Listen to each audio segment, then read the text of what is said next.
అంటే మీరు ఒకసారి ఎమ్మెల్యే చేస్తే ఒక పెన్షన్, ఒకసారి ఎంపీ చేస్తే ఒక పెన్షను, 2 సార్లు ఎమ్మెల్యే చేస్తే ఇంకొక పెన్షను, 3 సార్లు ఎంపీ చేస్తే ఇంకొక పెన్షను.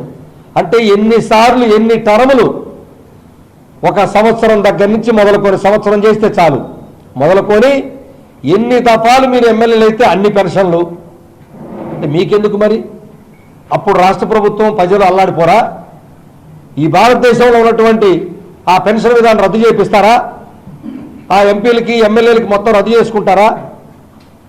లేదు మీరు ఏమైనా డబ్బు లేకునేటువంటి వాళ్ళ, మాలాగా 40 సంవత్సరాలు ఏమైనా పూర్తిగా మా వయసు అయిపోయేంత వరకు సేవ చేసేటువంటి సేవ మీరేమన్నా? మీరు ప్రజాసేవ చేస్తున్నారు కదా, మరి మీరెందుకు పెన్షన్ తీసుకుంటున్నారు? అంటే ఈ ప్రజలకు తెలియాలి, వాళ్ళకొక న్యాయం, 40 సంవత్సరాలు ఉద్యోగాలు చేసేవాడికి ఒక న్యాయం. ఆయన సంవత్సర కాలం ఎమ్మెల్సీ కానీ ఎమ్మెల్యే కానీ ఎంపీ కానీ అయితే ఆయనకి పెన్షన్ ఇవ్వాలి. ఎన్ని సంవత్సరాలు ఇవ్వాలి?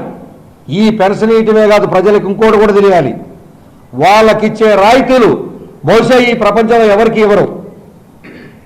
వాళ్ళు టెలిఫోన్ దగ్గర నుంచి వాళ్ళు విమానాల్లో ప్రయాణం చేసేంత వరకు అన్నిట్లో రాయితీలే.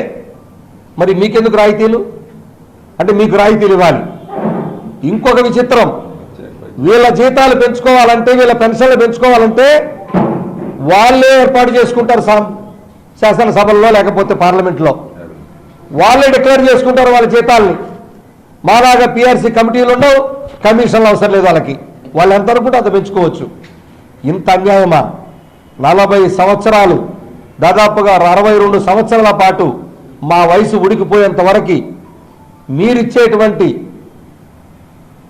సేవల్ని ప్రజలకు నేరుగా చేర్చే ఉద్యోగులకు ఒక న్యాయం, ఎప్పుడో సంవత్సరమో 4 సంవత్సరాలు 3 సంవత్సరాలు మీరు పదవిలోకి వస్తే మీకు ఒక న్యాయం.